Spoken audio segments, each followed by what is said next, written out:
Selamat datang di channel Lubang Horor. Jangan lupa like, komen, dan subscribe agar channel Lubang Horor ini terus semangat dan terus berkembang.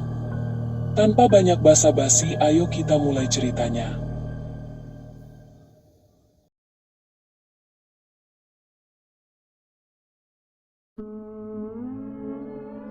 Tak ada yang tahu pasti letaknya. Bahkan peta-peta lama pun tak mencantumkan nama Cikaraca. Namun di antara warga desa-desa kecil di pelosok selatan Jawa Barat, nama itu tidak asing. Ia dibisikkan di antara sela obrolan malam, disebut dengan nada rendah dan nada takut, seolah menyebutnya terlalu keras akan menarik perhatiannya. Orang-orang tua di desa Cisampih, yang menjadi desa terdekat dari arah barat, sering memperingatkan anak-anak mereka untuk tidak terlalu jauh bermain ke arah hutan larangan.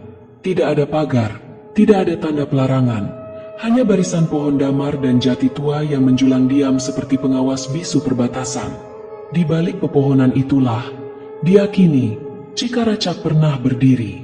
Namun tak seorang pun bisa menunjuk tepat di mana. Banyak yang mencoba mencari, terutama para pemburu dan pencari kayu bakar yang nekat. Beberapa di antaranya kembali dalam keadaan linglung, berjalan kaki sepanjang malam, baju kotor penuh lumpur, mata kosong seolah melihat sesuatu yang tak bisa mereka jelaskan. Dan sebagian lain, tak pernah kembali. Cerita-cerita itu selalu dimulai dengan kabut. Bukan kabut biasa, melainkan kabut putih tipis yang muncul dari tanah seperti uap panas. Padahal udara dingin dan langit cerah. Kabut yang membawa bau anyir dan menghilang secepat ia muncul. Orang-orang bilang, itu tanda bahwa desa sedang mendekat. Satu hal yang membuatnya berbeda dari tempat-tempat terkutuk lainnya adalah waktu kemunculannya.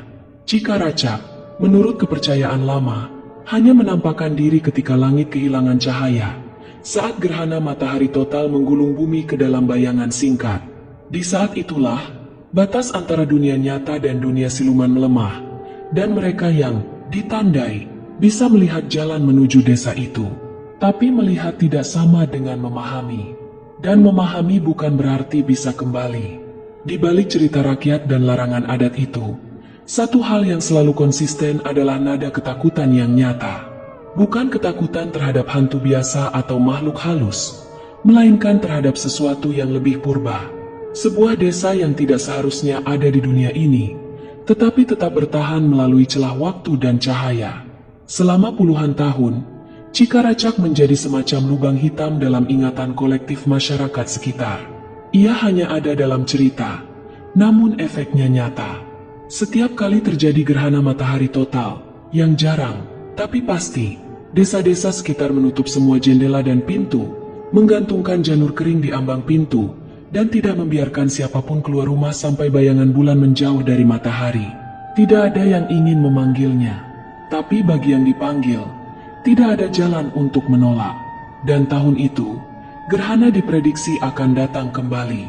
Tanggalnya sudah ditentukan oleh observatorium, diumumkan di televisi dan internet. Tapi di desa-desa tua itu, tanggalnya sudah mereka simpan jauh-jauh hari di dalam hati mereka yang diam. Gerhana berarti hari untuk diam, menunggu, dan berdoa agar desa itu tidak menampakkan diri lagi. Namun takdir kadang memilih seseorang secara acak.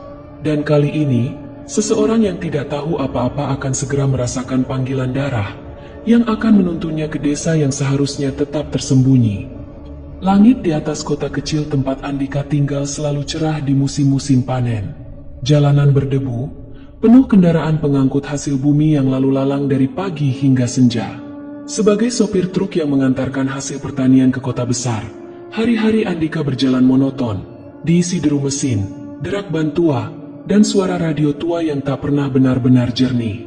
Hidupnya sederhana dan terpisah jauh dari hal-hal yang tak kasat mata. Namun semuanya berubah ketika telepon dari Panti Werda datang sore itu. Suara di ujung sana memberitahu bahwa neneknya, satu-satunya kerabat yang masih hidup, telah meninggal dunia beberapa jam sebelumnya. Andika tidak banyak tahu tentang neneknya selain bahwa ia pernah tinggal di sebuah desa kecil yang bahkan tak pernah disebutkan namanya secara pasti.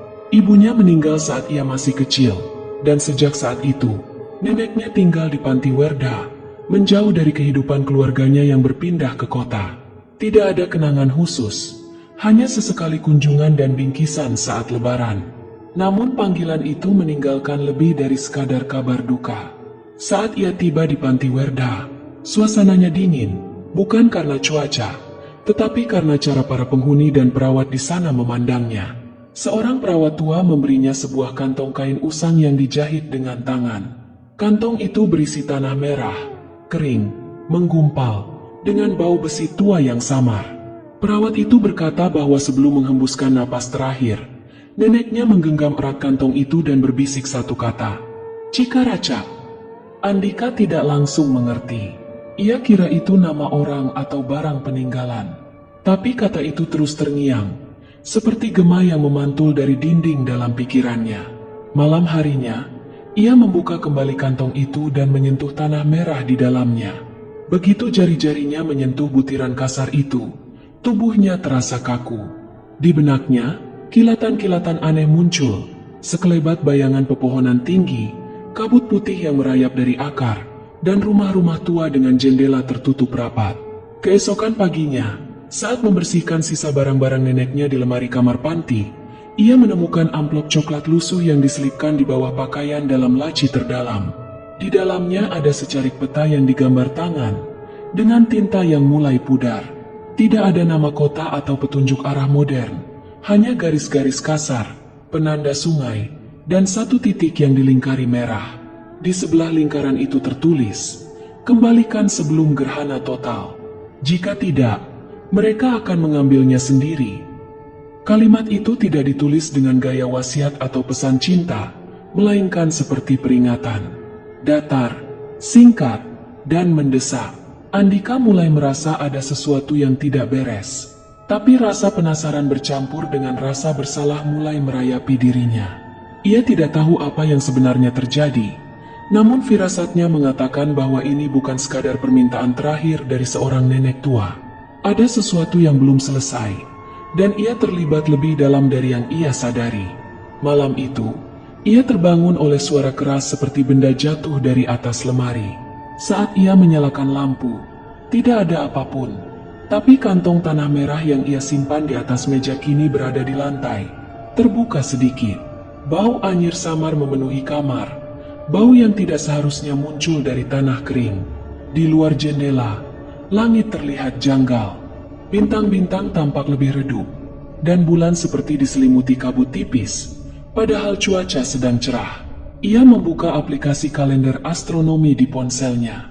Dan di sana, tercantum dengan jelas, gerhana matahari total, 10 hari lagi. Andika menatap kantong kain itu sekali lagi, lalu menatap peta yang tergulung di meja. Di dalam dirinya, sesuatu yang asing mulai tumbuh. Ia tidak tahu apakah itu rasa takut, rasa terikat, atau semacam dorongan yang tidak rasional. Tapi satu hal yang pasti, ia harus mencari desa itu. Tidak untuk menjawab rasa ingin tahu, tetapi karena ia merasa tidak punya pilihan lain.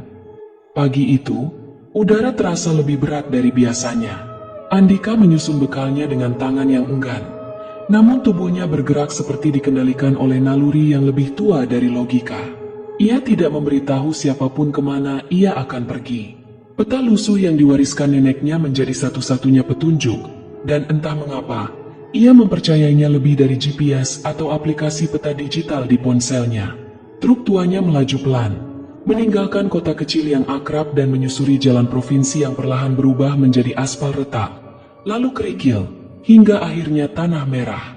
Pohon-pohon di kanan kiri semakin rapat, dan suara kendaraan lain menghilang sepenuhnya. Jalur yang ia ikuti seolah menolak dilalui, tapi peta itu membimbingnya melalui tikungan yang tidak tercatat dan persimpangan yang tidak bertanda. Matahari bergerak perlahan ke puncaknya, tapi sinarnya tertahan oleh kerimbunan daun-daun tua yang menjuntai seperti tirai alam. Suasana berubah, udara menjadi pengap, dengan aroma lembab yang menyelusup masuk ke dalam truk, campuran tanah basah, akar tua, dan sesuatu yang lebih asing. Bau amis logam yang tak pernah benar-benar hilang sejak malam pertama ia menyentuh tanah merah itu. Beberapa kilometer menjelang titik pada peta, jalan menghilang sepenuhnya. Hanya ada setapak sempit yang dilapisi lumut, cukup lebar untuk satu orang berjalan kaki. Dengan enggan, Andika mematikan mesin, mengambil kantong tanah merah dan peta, lalu melangkah masuk ke hutan yang sunyinya terasa menekan telinga. Semakin jauh ia berjalan, semakin terasa bahwa tempat ini bukanlah hutan biasa. Pepohonan tinggi menjulang, dan kulit batangnya tampak seperti dipenuhi guratan wajah. Tidak nyata, tapi terlalu teratur untuk dianggap kebetulan. Di sela akar, Andika melihat batu-batu kecil yang tersusun membentuk lingkaran. Tidak ada tanda kehidupan, bahkan burung atau serangga pun tak terdengar. Satu-satunya suara yang mengikuti langkahnya hanyalah napasnya sendiri, dan sesuatu yang nyaris tidak terdengar, tapi terasa.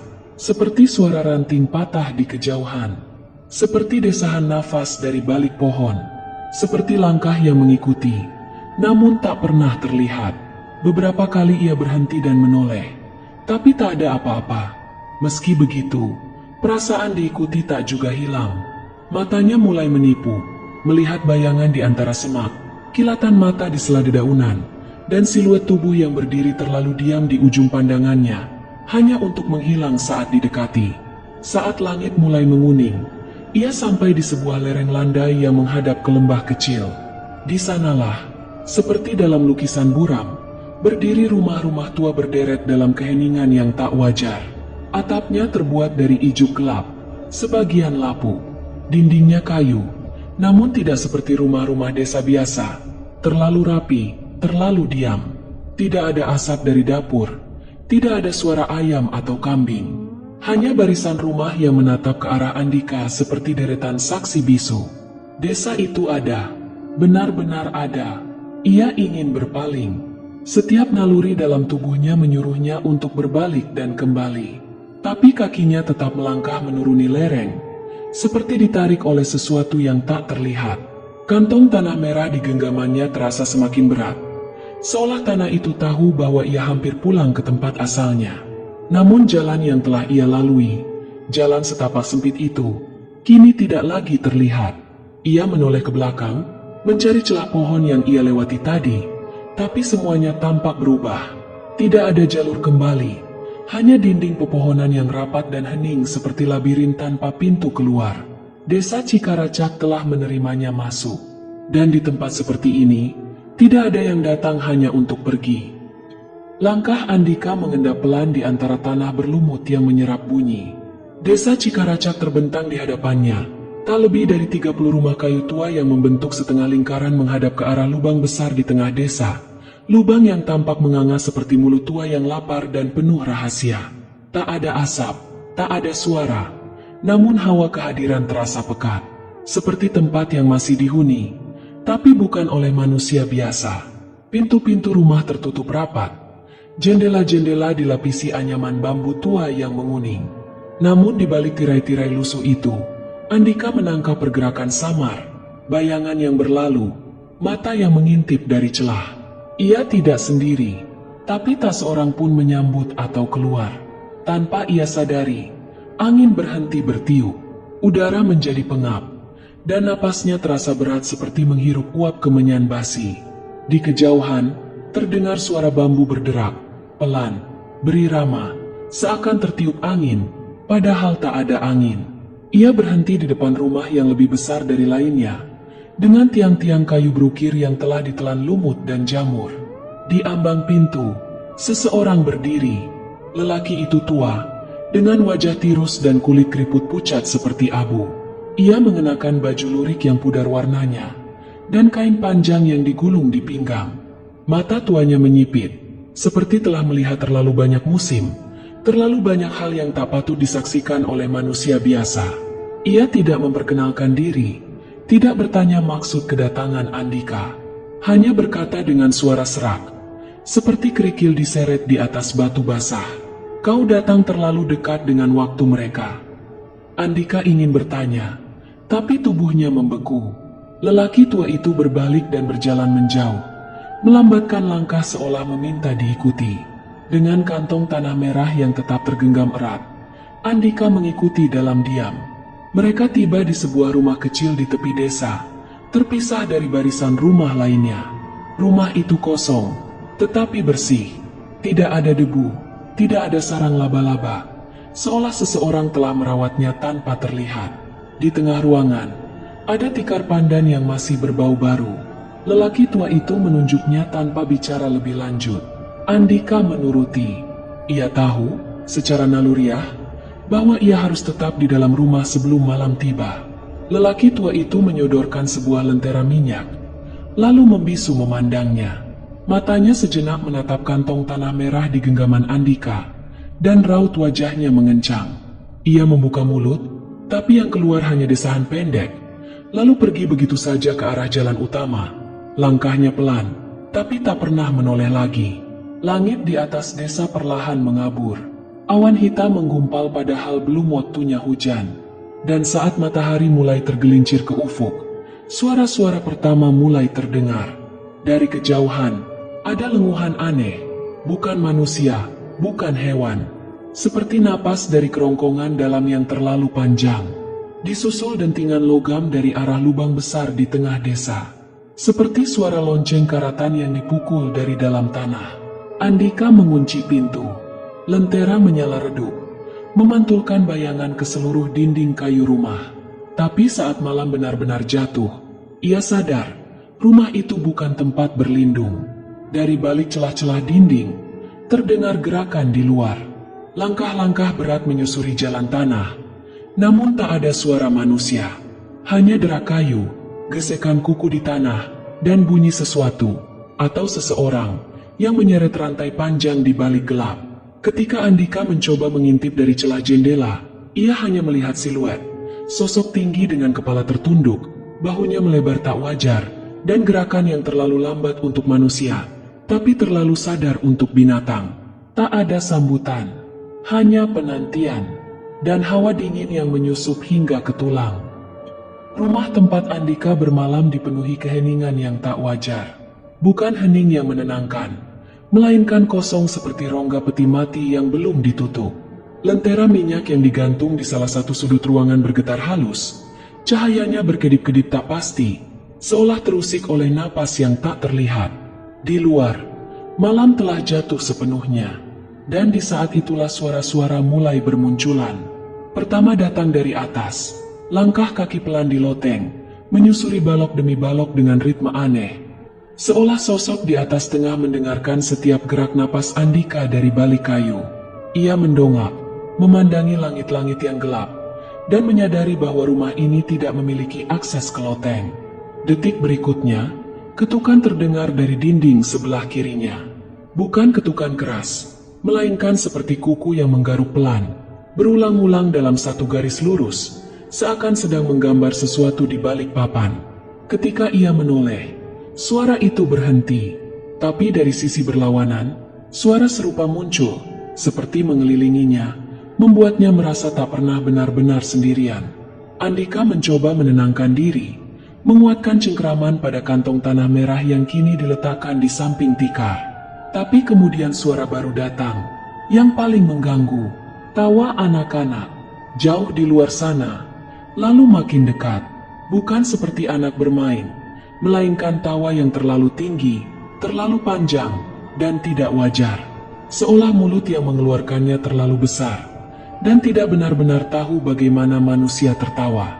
Andika berdiri, mengambil lentera, lalu perlahan melangkah ke jendela.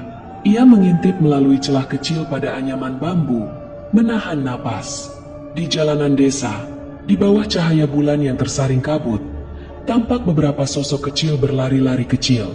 Bentuk mereka mirip anak-anak, tapi gerakannya terlalu cepat, seperti bayangan yang dipercepat.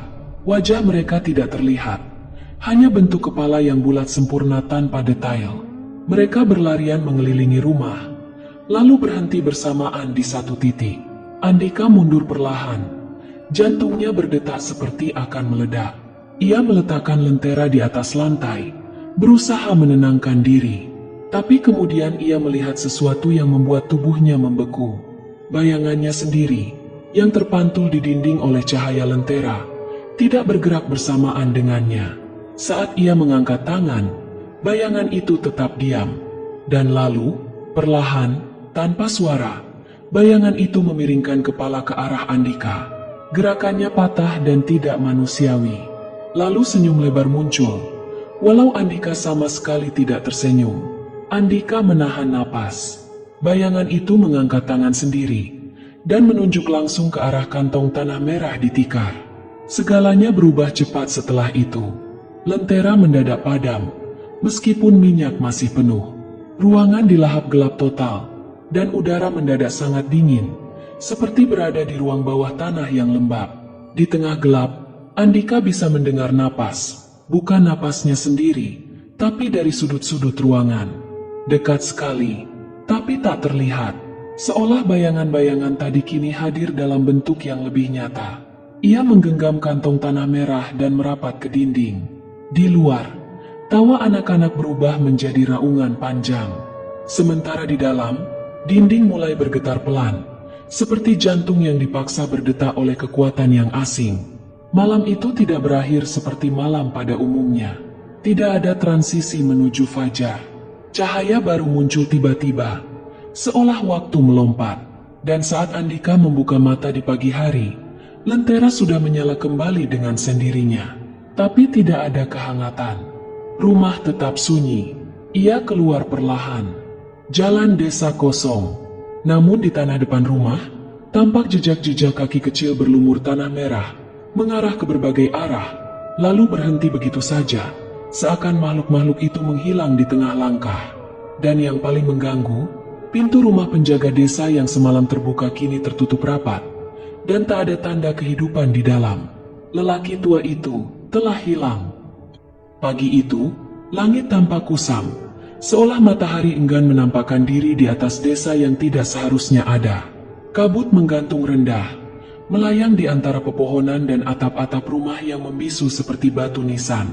Udara membawa bau basah yang menyengat, bukan aroma hujan, melainkan bau tanah yang terlalu lama disimpan dalam gua, bercampur dengan sesuatu yang lebih tua dan lebih busuk. Andika berdiri terpaku di halaman rumah, memandangi pintu rumah lelaki tua yang kini terkunci rapat. Tidak ada jejak kehidupan, tidak ada suara. Hanya keheningan yang mencengkeram seluruh penjuru desa. Ia melangkah perlahan ke rumah itu, mencoba gagang pintunya. Dan dengan dorongan pelan, ia berhasil membukanya dari dalam. Ruangan di dalam rumah itu tampak seperti ruang tunggu kematian. Dingin, sempit, dan penuh debu yang tidak wajar, seperti belum disentuh cahaya selama bertahun-tahun. Di salah satu sudut, ada rak kayu reot yang hampir rubuh. Di atasnya berserakan gulungan kertas, daun lontar, dan beberapa buku tua berbahasa aksara Jawa kuno. Sebagian besar telah menguning dan rapuh. Namun yang menarik perhatian Andika adalah sebuah catatan di atas meja kecil yang tertutup kain hitam. Tulisannya tangan kasar, menggunakan tinta merah tua yang tampak sudah pudar namun tetap terbaca. Ia membuka lembar pertama. Halaman itu tidak menjelaskan, melainkan mengancam, yang membawa tanah merah, membawa darah yang belum lunas. Andika membalik halaman demi halaman. Jantungnya berdetak makin keras. Di dalamnya, terungkap penggalan-penggalan sejarah yang tak pernah dia dengar. Tentang Cikaracak bukan sekadar desa yang hilang, tetapi tempat perjanjian kuno yang dipertahankan dengan darah manusia. Setiap kali gerhana matahari total terjadi, batas antara dunia yang tampak dan yang tersembunyi menjadi rapuh. Dan mereka yang berada di balik celah kegelapan menuntut tumbal untuk menutup pintu itu kembali. Desa ini tidak pernah benar-benar ditinggalkan. Ia disembunyikan. Tanah merah, sebagaimana dijelaskan dalam naskah, adalah elemen kunci dalam ritual pemanggilan dan pelepasan. Tanah ini berasal dari pusat lubang ritual yang berada di tengah desa. Ia menyimpan jejak darah mereka yang pernah dijadikan penghubung. Dan para penghubung tidak pernah dipilih secara acak. Mereka adalah keturunan dari satu garis yang pernah mengkhianati perjanjian. Nenek Andika tercatat dalam salah satu bagian catatan. Namanya tidak ditulis langsung, tapi julukannya dikenali, yang lolos pada gerhana 1979. Ia disebut sebagai satu-satunya wanita muda yang berhasil keluar dari desa setelah upacara gagal. Tubuhnya dibebaskan, tetapi jiwanya tetap tertambat. Ia membawa keluar kantong tanah merah dengan harapan mengakhiri siklus itu. Namun ternyata tanah itu bukan penawar, melainkan penanda. Dan darahnya, yang tercampur dalam tanah itu, mewariskan beban kepada keturunannya. Andika menggenggam kantong tanah merah dengan tangan gemetar. Semua yang ia alami mulai terlihat masuk akal. Ketakutan yang ia rasakan sejak awal perjalanan, bau aneh yang tak pernah hilang dari udara, bayangan yang tidak patuh pada geraknya, semuanya bukan sekadar gangguan. Itu adalah peringatan. Atau mungkin, proses pemanggilan yang tengah berlangsung secara perlahan. Ia menutup catatan itu dengan tangan dingin. Di belakang meja, ada pintu kecil menuju ruangan lain. Ruang itu sempit, dindingnya hitam penuh jelaga, dan di lantai terhampar lingkaran tanah merah yang mengering, bekas ritual lama. Di tengahnya ada mangkuk tanah liat pecah, serta boneka kecil dari kulit kering yang tampak seperti bekas dibakar sebagian. Dan di atasnya, tertulis nama, Andika, dilukis dengan arang. Ruang itu terasa seperti makam yang dibuka paksa. Andika mundur, napasnya memburu. Suara di luar mulai berubah. Angin bertiup lebih keras, dan langit semakin gelap. Meski belum waktu sore, gerhana itu semakin dekat. Dan ia sadar, ia tidak punya pilihan selain menyelesaikan apa yang telah diwariskan kepadanya. Ia harus menemukan pusat desa, lubang pengembalian tanah merah, sebelum langit tertutup sepenuhnya, dan desa ini berubah menjadi sesuatu yang tidak bisa ia tinggalkan. Langit mulai menghitam secara perlahan, bukan oleh awan, melainkan oleh sesuatu yang jauh lebih besar dan tak terbantahkan. Bayangan gerhana yang bergerak menelan matahari dengan diam-diam, seperti rahang raksasa yang terbuka perlahan untuk menelan cahaya terakhir dari dunia ini.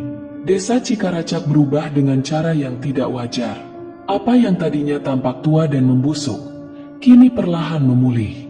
Atap-atap rumah yang sebelumnya keropos, kini utuh. Dinding yang berlumut kini tampak bersih, seperti baru selesai dipoles. Jalanan tanah menjadi rata dan padat, seolah dipersiapkan untuk sebuah prosesi. Udara yang semula berat oleh bau busuk kini berganti aroma dupa yang terlalu kuat, menyengat, dan mengganggu logika. Seperti napas roh kuno yang bangkit dari dasar bumi. Andika melangkah menuju pusat desa, mengikuti suara yang samar-samar menggema. Suara gamelan lembut yang tidak berasal dari alat apapun yang tampak, melainkan seperti dimainkan dari sela-sela dinding dan akar pohon. Di tengah lapangan desa, ia menemukan sebuah lubang besar, dikelilingi batu-batu hitam yang disusun membentuk lingkaran. Di sekitarnya, orang-orang berdiri diam, menunduk, mengenakan pakaian tradisional yang tidak lagi dikenakan manusia sejak puluhan tahun lalu. Tubuh mereka nyata, tapi gerak-gerik mereka terlalu seragam, terlalu sunyi, dan mata mereka kosong, tanpa pupil, hanya putih pualam yang memantulkan cahaya gerhana. Mereka bukan hidup, bukan pula mati. Mereka adalah penunggu, jiwa-jiwa yang tak pernah meninggalkan Cikaracak sepenuhnya, terjebak dalam siklus yang terus berulang setiap kali langit kehilangan mataharinya. Di antara kerumunan itu, Andika melihat satu sosok berbeda. Sosok itu menyerupai neneknya, namun lebih muda. Ia tidak menyapa, tidak bergerak, hanya berdiri di tepi lubang dengan tangan terjulur, seolah meminta sesuatu yang seharusnya tidak pernah dibawa keluar. Kantong tanah merah itu kini terasa panas dalam genggaman Andika, seakan ingin lepas sendiri, kembali ke tempat asalnya. Ketika Andika hendak melangkah mendekat, bayangannya sendiri bergerak lebih dulu. Sosoknya melesat maju, menyeretnya dari belakang seperti benang yang ditarik paksa. Ia terjatuh, terseret mendekati lubang, sementara tanah bergetar pelan, seperti napas dalam dari sesuatu yang terbangun di dasar dunia. Lubang itu menganga hitam, tidak terlihat dasarnya, dan dari dalamnya keluar aroma logam tua dan darah kering. Andika berusaha menahan diri, mencengkeram tanah, tetapi tangan bayangannya mencengkeramnya erat. Tak ada rasa sakit, hanya dingin menusuk, seakan tubuhnya sedang ditarik ke tempat yang tidak bisa dipahami oleh akal manusia. Suara-suara mulai memenuhi udara, ratapan, nyanyian kuno, suara anak-anak kecil, dan di tengah semuanya, nyanyian pelan dalam bahasa Sunda tua yang hanya pernah ia dengar sekali, dari radio tua neneknya, saat kecil dulu, saat ia masih belum tahu bahwa ada hal-hal yang tidak boleh dibuka kembali. Kantong tanah merah terlepas dari genggamannya dan jatuh ke dalam lubang. Segera setelah itu, tanah di sekitar berdenyut, dan lubang mulai tertutup dengan sendirinya. Orang-orang di sekelilingnya menengadah bersamaan ke langit, dan satu demi satu, mereka menghilang, seperti asap yang tersedot ke angin, meninggalkan keheningan mutlak. Andika terbaring di tanah, napasnya memburu, tubuhnya lemah. Cahaya mulai kembali menyinari langit. Gerhana telah usai, tapi Cikaracak tetap sunyi. Ia berjalan tertatih keluar dari desa. Jalan setapak yang tadi tertutup kabut kini terbuka. Hutan di sekelilingnya kembali seperti semula, basah, dingin, dan nyata. Truknya masih di tempat semula, mesinnya menyala, seolah tidak pernah dimatikan. Dan dari dalam kabin, radio masih menyala, memutar lagu daerah, tembang Sunda yang sama dengan yang terdengar di tengah upacara tadi. Lagu itu bergema lembut di tengah sunyi, lagu pemanggil, atau mungkin lagu pelepas. Andika tidak menoleh ke belakang. Ia tidak tahu apakah Cikaracak masih ada di belakangnya atau telah lenyap kembali ke balik gerhana. Yang ia tahu hanyalah satu hal, tanah telah dikembalikan, tapi harga yang harus dibayar tidak pernah benar-benar lunas. Warisan itu mungkin telah selesai untuknya, atau mungkin hanya sedang menunggu gerhana berikutnya. Demikianlah kisah kali ini, sebuah perjalanan mencekam tentang warisan yang tidak selalu berbentuk harta, tentang tempat yang tak seharusnya dicari, dan tentang garis keturunan yang membawa beban dari masa lalu. Terima kasih telah meluangkan waktu untuk mendengarkan cerita ini hingga tuntas. Kehadiran kalian sebagai pendengar setia sangat berarti, dan semoga kisah ini mampu memberikan pengalaman mendalam yang tak hanya menyeramkan, tetapi juga menggugah. Dari kisah ini, kita belajar bahwa tidak semua hal dari masa lalu patut dibuka kembali. Ada warisan yang lebih baik disimpan dalam kenangan, bukan dihidupkan kembali. Dan terkadang, panggilan dari tempat asing bukanlah ajakan, melainkan peringatan. Jaga selalu akal sehat, hargai pesan-pesan lama, dan jangan abaikan bisikan peringatan. Karena antara dunia yang terlihat dan yang tersembunyi, batasnya bisa sangat tipis, terutama saat cahaya meredup. Sampai jumpa di kisah berikutnya. Tetap waspada, dan jangan pernah berjalan sendirian ke arah yang tak dikenal.